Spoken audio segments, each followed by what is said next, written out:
So hello friends, welcome back YouTube channel focus on study. Friends, आज हम बात करने वाले सीसीटी एंट्रेंस एग्जाम 2022 को। ठीक है फ्रेंड्स, ध्यान में रखते हुए आज हमने एक नई सीरीज स्टार्ट की है जिसका नाम है जनरल अवेयरनेस टेस्ट। ठीक है फ्रेंड्स, इस सीरीज का नाम क्या है? जनरल अवेयरनेस टेस्ट, जिसमें आपको डेली एक लेक्चर मिलेगा। ठीक है फ्रेंड्स, टोटल हमने 50 क्वेश्चन इसमें सम्मिलित किए हैं। ठीक है, आपको डेली सीरीज में आपको 50 क्वेश्चन मिलेंगे। ठीक है, आपकी एग्जाम की दृष्टि से फ्रेंड जो सीयूसीटी एंट्रेंस एग्जाम होने वाला है उससे पहले हम टोटल 100 वीडियो आपको प्रोवाइड कर देंगे। ठीक है, जिसमें आपको डेली 50 क्वेश्चन मिलेंगे। ठीक है फ्रेंड्स, काफ़ी ज़्यादा इंपॉर्टेंट सीरीज रहने वाला है।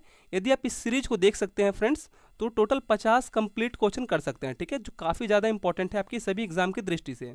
फ्रेंड्स, यदि आप भी बीएचयू एंट्रेंस एग्जाम की तैयारी कर रहे हैं या इलाहाबाद यूनिवर्सिटी का, तो ये आपके लिए काफ़ी ज़्यादा इंपॉर्टेंट रहने वाला है। ठीक फ्रेंड्स, लास्ट में आपसे 2 क्वेश्चन पूछूंगा जिसका आंसर आपको कमेंट से बताना है। तो चलिए दोस्तों, वीडियो को स्टार्ट कर लेते हैं फर्स्ट क्वेश्चन से। जैसा कि देख सकते हैं, आज हम बात कर रहे हैं top 50 one liner most important question. ठीक है, सीयूसीटी एंट्रेंस एग्जाम 2022 के। ठीक है फ्रेंड्स, हमने टारगेट लिया है टोटल 100 सीरीज का। ठीक है, आपकी एग्जाम की दृष्टि से, मतलब एंट्रेंस एग्जाम होने से पहले आपको टोटल 100 सीरीज इसकी प्रोवाइड कर देंगे। ठीक है, तो ये सीरीज डेली सीरीज नंबर 1 है। ठीक है, तो आपको डेली सीरीज देखना है। ठीक है, जो आपकी एग्जाम की दृष्टि से काफ़ी ज़्यादा इंपॉर्टेंट रहने वाला है। ठीक है, हम टोटल इंपॉर्टेंट क्वेश्चन इस वीडियो में डिस्कस करेंगे। तो चलिए पहला क्वेश्चन देख लेते हैं। तो फर्स्ट क्वेश्चन हमारे पास, रामकृष्ण मिशन की स्थापना किसने की थी? ठीक है, तो रामकृष्ण मिशन की स्थापना किसने की थी? स्वामी विवेकानंद। ठीक है, आपको ध्यान रखना है, स्वामी विवेकानंद का जन्म कहाँ हुआ था? बंगाल में हुआ था। ठीक है, वेस्ट बंगाल में स्वामी विवेकानंद का जन्म हुआ था और वहीं पे इन्होंने रामकृष्ण मिशन की स्थापना की थी। आपसे ये भी पूछ सकता है कि रामकृष्ण मिशन की हेडक्वार्टर कहाँ पे है, तो उसका कहाँ पे हेडक्वार्टर? वो भी पश्चिम बंगाल में, आपने याद रखना है। नेक्स्ट क्वेश्चन कर लेते हैं। नेक्स्ट क्वेश्चन है, किस देश को उगते हुए सूरज की भूमि कहा जाता है? ठीक है फ्रेंड्स, तो इसका राइट आंसर हो जाएगा जापान। ठीक है, उगते हुए सूरज की भूमि किसे कहता है? तो जापान। तो विश्व में है। ठीक है फ्रेंड्स, आपने याद रखना है कि विश्व में सबसे पहले सूरज कहाँ निकलता है? तो जापान। ठीक है, जिसके जापान की राजधानी क्या है? टोक्यो। और यदि क्वेश्चन पूछ ले कि भारत में सबसे पहले सूरज कहाँ निकलता है फ्रेंड्स, या भारत में सूरज की भूमि किसे कहते हैं, तो आपने याद रखना है अरुणाचल प्रदेश। ठीक है, विश्व में सबसे पहले सूरज जापान में निकलता है, तो वहीं भारत में अरुणाचल प्रदेश में निकलता है, आपने याद रखना है। नेक्स्ट क्वेश्चन हमारे पास थर्ड नंबर, भारत छोड़ो आंदोलन की शुरुआत कब हुई थी? ठीक है फ्रेंड्स, काफ़ी ज़्यादा इंपॉर्टेंट पॉइंट है आपकी सभी एग्जाम की दृष्टि से। फ्रेंड्स, हम बेसिकली बीएचयू एंट्रेंस एग्जाम और इलाहाबाद एंट्रेंस एग्जाम की जो सीयूसीटी टेस्ट होने वाला है उसके विषय में हम चर्चा करेंगे। ठीक है, मैंने उसी को देखते हुए फ्रेंड्स मैंने सारे क्वेश्चन सिलेक्टेड किए हैं जो आपके आने वाले हर एग्जाम में पूछ लिए जाते हैं। तो भारत छोड़ो आंदोलन की शुरुआत कब हुई थी? तो इसका राइट आंसर हो जाएगा 8 अगस्त 1942। ठीक है, 8 अगस्त 1942 को भारत छोड़ो आंदोलन की शुरुआत हुई थी। नेक्स्ट क्वेश्चन हमारे पास फोर्थ नंबर, भारत में सफ़ेद क्रांति का जनक किसे कहते हैं? ठीक है, तो भारत में सफ़ेद क्रांति का जनक मोस्ट वीवीआई क्वेश्चन है फ्रेंड्स आपकी सीयूसीटी एंट्रेंस एग्जाम की दृष्टि से। तो भारत में सफ़ेद क्रांति के जनक कौन है? डॉक्टर वर्गीज कुरियन, वो भारत में सफ़ेद क्रांति के जनक कहलाते हैं। वहीं पूछ सकते हैं कि भारत में हरित क्रांति का जनक किसे कहते हैं, तो आपका राइट आंसर हो जाएगा स्वामीनाथन। ठीक है, डॉक्टर स्वामीनाथन भारत में सफ़ेद क्रांति के नहीं, हरित क्रांति के जनक कहलाते हैं। ठीक है, तो यह फ्रेंड्स यहाँ पे देखिए क्वेश्चन 2 पूछ सकते हैं कि सफ़ेद क्रांति का जनक किसे कहते हैं, तो डॉक्टर वर्गीज कुरियन। और सफ़ेद क्रांति किससे संबंधित है? दूध और अंडा से संबंधित। ठीक है, और हरा जो क्रांति है, हरी क्रांति, उसके जनक कौन है? स्वामीनाथन। जो हरा वो गेहूँ से, मोटे अनाज से संबंधित है, आपने याद रखना है।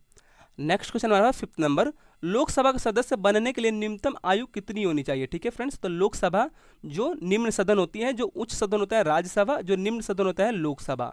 तो लोकसभा में सदस्य बनने की न्यूनतम आयु कितनी होनी? 25 वर्ष, आपने याद रखना है। ठीक है, नेक्स्ट क्वेश्चन है फ्रेंड्स, भारत का राष्ट्रीय जलीय जीव कौन सा है? ठीक है, तो राष्ट्रीय जलीय जीव कौन है? भारत की राष्ट्रीय जलीय जीव है गंगा। ठीक है, जो गंगा में डॉल्फिन पाया जाता है वो भारत का राष्ट्रीय जलीय जीव है। आपसे ये क्वेश्चन पूछ सकता है कि बताइए कि जो राष्ट्रीय जलीय जीव है वो कब डॉल्फिन घोषित हुई थी? तो सन 2000 में राष्ट्रीय जलीय जीव डॉल्फिन घोषित हुई थी। नेक्स्ट क्वेश्चन हमारे पास 7 नंबर, प्रथम क्रिकेट विश्व कप जीतने वाला देश कौन सा है? ठीक है, तो वेस्ट इंडीज, आपने याद रखना है वेस्ट इंडीज। प्रथम विश्व कप जीतने वाला पहला देश कौन था? वेस्ट इंडीज, आपने याद रखना है। ठीक है, नेक्स्ट क्वेश्चन हमारे पास 8 नंबर, भारत में ग्रैंड ट्रंक रोड का निर्माण किसके द्वारा किया गया था? ठीक है, तो ग्रैंड ट्रंक रोड का निर्माण किसके द्वारा किया गया था? शेरशाह सूरी, आपने याद रखना है। ठीक है, शेरशाह सूरी ने ही भारत में ग्रैंड ट्रंक रोड का निर्माण किया था, जो बिहार में है। ठीक है फ्रेंड्स, तो नेक्स्ट क्वेश्चन हमारे पास 9th नंबर, किस अनुच्छेद के तहत 6 से 14 वर्ष के बच्चों के लिए शिक्षा का अधिकार मूल अधिकार में माना गया था? ठीक है, तो शिक्षक मतलब 6 से 14 तक के वर्ष बच्चों के लिए शिक्षा का अधिकार किस अनुच्छेद में माना गया था? तो अनुच्छेद 21A के तहत जो भारत में 6 से 14 वर्ष के बच्चों के लिए शिक्षा का अधिकार मूल माना गया था। ठीक है, तो काफ़ी ज़्यादा इंपॉर्टेंट क्वेश्चन आपकी एग्जाम की दृष्टि से, तो आप इसे नोट डाउन जरूर कर लें। फ्रेंड्स, हम डेली सीरीज चलाते रहेंगे, तो आपने हमारे चैनल पर सब्सक्राइब नहीं किया तो कर सकते हैं, और डेली सीरीज एकदम फ्री में देख सकते हैं। ठीक है, जो आपके एंट्रेंस एग्जाम की दृष्टि से काफ़ी ज़्यादा इंपॉर्टेंट रहने वाला है। ठीक है फ्रेंड्स, लास्ट में आपसे फ्रेंड्स 2 क्वेश्चन पूछूंगा जिसका आंसर आपको कमेंट से बताना है, तो वीडियो के एंड तक बने रहेंगे। ठीक है फ्रेंड्स, आने वाले वीडियो में फ्रेंड्स मैं प्रीवियस ईयर क्वेश्चन की सेट लाऊंगा। ठीक है, जो आपकी एग्जाम की दृष्टि से काफी ज्यादा इंपॉर्टेंट रहने वाला है। ठीक है, next question number 10th number, चंद्रमा पर मानव को पहुंचाने वाला प्रथम अंतरिक्ष यान का नाम क्या था? ठीक है, तो अपोलो 11। ठीक है, अपोलो 11 जो कहाँ का है? अमेरिका का है। ठीक है, आपने याद रखना है अपोलो 11 चंद्रमा पर सबसे पहले कौन गया था? तो इसका नाम होगा नील आर्मस्ट्रॉन्ग, जो चंद्रमा पर सबसे पहले गए थे। अपोलो 11 स्पेस, ठीक है, स्पेस था अपोलो 11, उससे गए थे नील आर्मस्ट्रॉन्ग, आपने याद रखना है। ठीक है, और ये भी याद रखना है चंद्रमा पर सबसे पहले मानव ने कदम रखा था तो नील आर्मस्ट्रॉन्ग। फ्रेंड्स, काफी ज्यादा इंपॉर्टेंट क्वेश्चन है।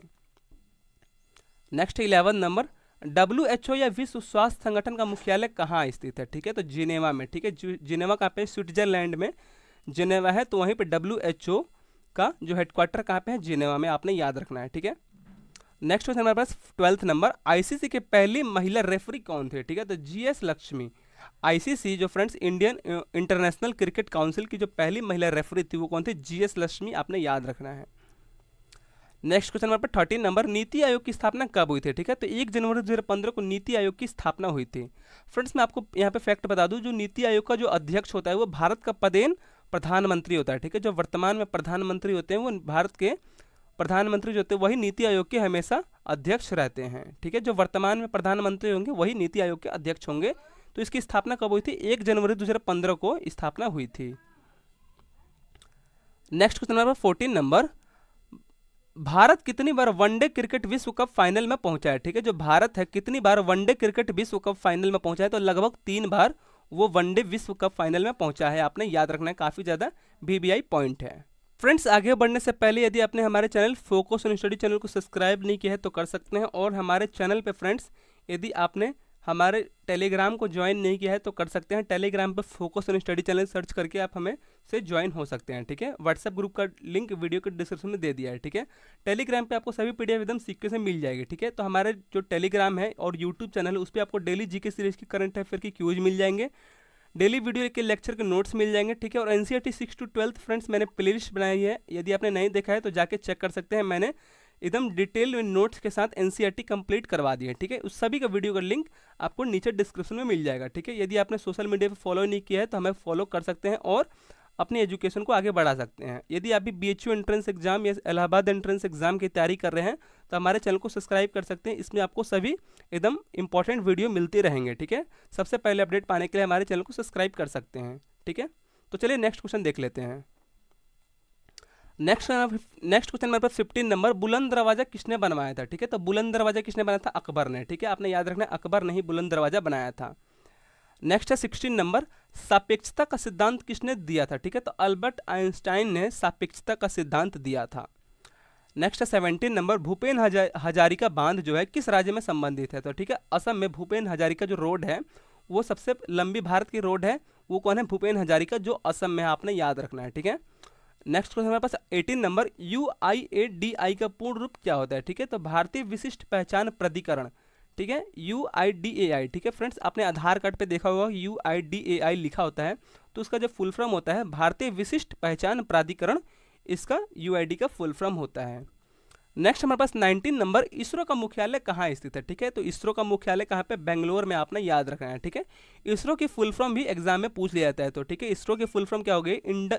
Indian space research organisation. ठीक है, आपने याद रखना है Indian space research organisation ISRO का फुल फॉर्म होता है। और इसरो की स्थापना कब हुई थी? तो 1969 में इसरो की स्थापना हुई थी, आपने याद रखना है। नेक्स्ट हमारे पास 20 नंबर, सर्वप्रथम भारत को इंडिया नाम से किसने संबोधित किया था? ठीक है, तो यूनानियों ने भारत को इंडिया नाम से संबोधित किया था, आपने याद रखना है। नेक्स्ट हमारे पास 21 नंबर क्वेश्चन है, चावल के साक्ष्य में कहाँ से प्राप्त हुए हैं? ठीक है, तो चावल के प्राप्त मतलब जो साक्ष्य होते हैं सबसे पहले रंगपुर और लोथल में फ्रेंड्स हमें प्राप्त हुए। तो लोथल कहाँ पे है? गुजरात में, आपने याद रखना है, ठीक है, गुजरात। लोथल और सुधकोदिता क्या था फ्रेंड्स? गुजरात के एक जो स्नानागार का नाम है लोथल और सुधकोदिता, आपने याद रखना है। नेक्स्ट हमारे पास 22 नंबर, हर्षवर्धन जो थे वर्धन वंश की राजधानी क्या थे? ठीक है, तो वर्धन वंश की राजधानी क्या थी? थानेश्वर, ठीक है। जो वर्धन वंश के संस्थापक कौन थे? हर्षवर्धन, आपने याद रखना है। नेक्स्ट हमारे पास 21 नंबर क्वेश्चन, मेसोपोटामिया का अर्थ क्या होता है? ठीक है, तो दो नदियों के बीच की जो भूमि होती है, मान लीजिए जो नदी है, ठीक है, ये जो नदी है, दो नदी है, ठीक है, जो दो नदी के बीच की जो भूमि है उसको हम मेसोपोटामिया कहते हैं। एक हो सकता है मोहनजोदड़ो, ठीक है, मोहनजोदड़ो का भी अर्थ पूछ लिया जाता है एग्जाम में, तो मोहनजोदड़ो का जो अर्थ होता है मृतकों का टीला, फ्रेंड्स आपने याद रखना है, ठीक है। तो मेसोपोटामिया और मोहनजोदड़ो काफ़ी ज़्यादा इंपॉर्टेंट हो जाता है आपकी एग्जाम की व्यू से, ठीक है। नेक्स्ट हमारे 22 नंबर, चाक का आविष्कार किस काल में हुआ था? ठीक है, यहाँ पे चाक का जो बेसिकली फ्रेंड्स जो चाक होता है वो चरखे या पहिया कह सकते हैं, ठीक है। चाक का जो आविष्कार कब हुआ था? तो नवपाषाण काल में, ठीक है, आपने याद रखना है, नवपाषाण काल में चाक का आविष्कार हुआ था। और आग का आविष्कार पूरा पाषाण काल में, आपने ये भी याद रखना है। नेक्स्ट हमारे पास 23 नंबर, श्रीनगर की स्थापना किसने की थी? ठीक है, तो अशोक ने विस्तरवा नदी, ठीक है, विस्तवा नदी के किनारे श्रीनगर की स्थापना की थी। नेक्स्ट हमारे पास 24 नंबर, महावीर के 11 शिष्य क्या कहलाते थे? ठीक है, तो महावीर के जो 11 शिष्य थे वो गणधर कहलाते थे, ठीक है। महावीर के 11 शिष्य क्या कहलाते थे? गणधर, आपने याद रखना है, काफी ज्यादा इंपॉर्टेंट क्वेश्चन है आपकी एग्जाम की दृष्टि से। नेक्स्ट हमारे 25 नंबर क्वेश्चन है, होयसल वंश की राजधानी क्या थे? ठीक है, तो होयसल वंश की जो राजधानी थी वो द्वार समुद्र, ठीक है, द्वार समुद्र थी, होयसल वंश की राजधानी थी। नेक्स्ट नंबर 26 नंबर, गंगों की प्रारंभिक राजधानी क्या थी? तो गंग मतलब जो गंग वंश थे, तो गंगों की प्रारंभिक राजधानी क्या थी? तो कोलर इसका राइट आंसर हो जाएगा, ठीक है। नेक्स्ट नंबर 27 नंबर, दुधवा राष्ट्रीय उद्यान किस राज्य में स्थित है? तो उत्तर प्रदेश में, ठीक है। तो दुधवा राष्ट्रीय उद्यान कहाँ पे है? उत्तर प्रदेश में, आपने याद रखना है। और उत्तर प्रदेश की बात हुई तो उत्तर प्रदेश जो सीएम है फ्रेंड्स वो है योगी आदित्यनाथ, ठीक है, आपने याद रखना, योगी आदित्यनाथ उत्तर प्रदेश के सीएम है। और उत्तर प्रदेश जो लखनऊ है कहाँ पे? गोमती नदी के किनारे स्थित है। उत्तर प्रदेश की राजधानी क्या पे है? उत्तर प्रदेश की राजधानी क्या है? लखनऊ, आपने याद रखना है, ठीक है। जो उत्तर प्रदेश का जो राष्ट्रीय पक्षी है फ्रेंड्स वो है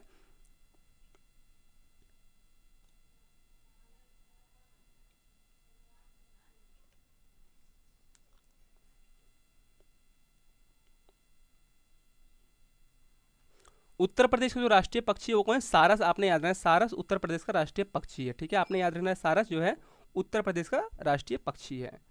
नेक्स्ट नंबर 28 नंबर, नैन्सी किस देश का प्रमुख औद्योगिक नगर है? ठीक है, तो नैन्सी है वो किस देश का प्रमुख औद्योगिक नगर है? फ्रांस का, आपने याद रखना है। फ्रांस जो है फ्रांस, फ्रांस की राजधानी क्या है? पेरिस, आपने याद रखना है। फ्रांस किस नदी के किनारे बसा है? सीन नदी के तट पर फ्रांस की राजधानी पेरिस बसी है। तो नैन्सी किस देश का प्रमुख औद्योगिक नगर है? फ्रांस, आपने याद रखना है।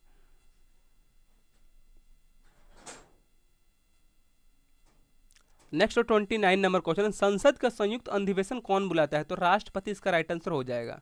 तो राष्ट्रपति बनने की उम्र क्या होती है? 35 वर्ष, आपने याद रखना है। और राष्ट्रपति बनने की जो क्राइटेरिया क्या है वो है 35 वर्ष का होना चाहिए और जो भारत का नागरिक भी होना चाहिए, ठीक है, जो किसी भी लाभ के पद पे ना हो फ्रेंड्स, वो भारत के राष्ट्रपति बनने की क्राइटेरिया होती है।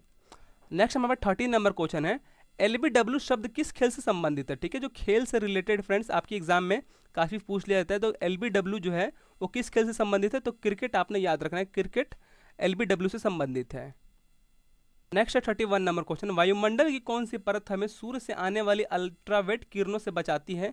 तो इसका राइट आंसर ओजोन हो जाएगा, ठीक है। जो आपको पता है कि जो वायुमंडल में ओजोन छिद्र हो गया है, ठीक है, जो अंटार्कटिका में देखने को मिल जाता है। वायुमंडल में कौन सी परत जो होती है वो हमें सूर्य की खतरनाक अल्ट्रावायलेट किरणें से बचाती है? तो ओजोन, फ्रेंड्स आपने याद रखना है, ठीक है। Next 32 number question, Khwaja Muinuddin Chishti का दरगाह कहाँ पे है? तो अजमेर में है। ख्वाजा मुइनुद्दीन चिश्ती का दरगाह कहाँ पे? अजमेर में, फ्रेंड्स काफी ज्यादा इंपॉर्टेंट क्वेश्चन है आपकी एग्जाम की व्यू से। नेक्स्ट 33 नंबर क्वेश्चन है, सम्राट अशोक ने किस युद्ध के बाद बौद्ध धर्म ग्रहण किया था? ठीक है, तो कलिंग युद्ध, ठीक है, कलिंग युद्ध के बाद जो सम्राट अशोक थे उन्होंने बुद्ध धर्म या बौद्ध धर्म का कलिंग युद्ध के बाद उन्होंने बौद्ध धर्म ग्रहण किया था, आपने याद रखना है। नेक्स्ट 34 नंबर क्वेश्चन है, भारत का जो केंद्रीय बैंक है कौन सा है? तो राष्ट्रीय जो बैंक है वो है भारतीय रिजर्व बैंक, ठीक है, आरबीआई जो है भारत की राष्ट्रीय बैंक है, वो आपने याद रखना। केंद्रीय बैंक कौन सा है? आरबीआई। फ्रेंड जो आरबीआई का जो हेडक्वार्टर कहाँ पे है वो है न्यू दिल्ली में, आपने याद रखना है। आरबीआई का हेडक्वार्टर कहाँ पे है? न्यू दिल्ली, आपने याद रखना है। Next question number 35 number question है, संसार की सबसे लंबी नदी कौन सी है? तो नील नदी है जो संसार की सबसे लंबी नदी है, ठीक है, जो कहाँ पे है? अफ्रीका में है, ठीक है। अफ्रीका जो कॉन्टिनेंट है उसमें सहारा रेगिस्तान भी है जो सबसे बड़ा उसमें सहारा रेगिस्तान भी है जो विश्व में सबसे बड़ी कौन है? रेगिस्तान है, ठीक है। और उसी में नील नदी बहती है, ठीक है फ्रेंड्स। आपने याद रखना अफ्रीका जो कॉन्टिनेंट है, देखिए मैं बना देता हूँ, ये है जैसे उत्तरी अमेरिका, ठीक है फ्रेंड्स। यहाँ पे देख सकते हैं मैं बना रहा हूँ चित्र, यहाँ पे देख सकते हैं ये एशिया है। तो ये जो साउथ अफ्रीका है, साउथ अफ्रीका में यहाँ पे क्या है?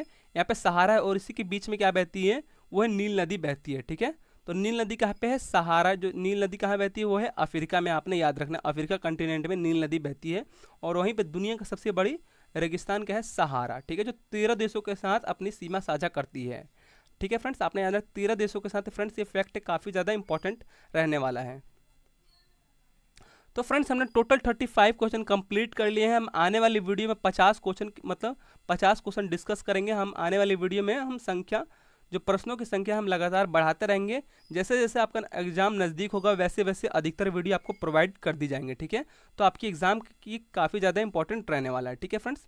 मैं भी इलाहाबाद में पढ़ता हूँ, तो आपने याद रखना है फ्रेंड्स, आपको इलाहाबाद से कोई दिक्कत होगा तो आप हमें सीधा कमेंट कर सकते हैं, ठीक है। आपकी एग्जाम की दृष्टि से फ्रेंड्स हम सभी वीडियो इंपॉर्टेंट वीडियो लाते रहेंगे। तो चलिए नेक्स्ट देख लेते हैं, चलिए आगे देख लेते हैं फ्रेंड्स। यहाँ पे देख सकते हैं बीए एंट्रेंस एग्जाम सीसेट 2022, ठीक है। हमने टोटल इलाहाबाद यूनिवर्सिटी के कंप्लीट जो सिलेबस हो गया फ्रेंड्स बीए कोर्स का, उसको हमने कवर करा दिया है। यदि आप भी बीए के छात्र हैं और यूनिवर्सिटी ऑफ इलाहाबाद की तैयारी करते हैं तो ये सेशन आपके लिए काफ़ी इंपॉर्टेंट रहने वाला है, ठीक है।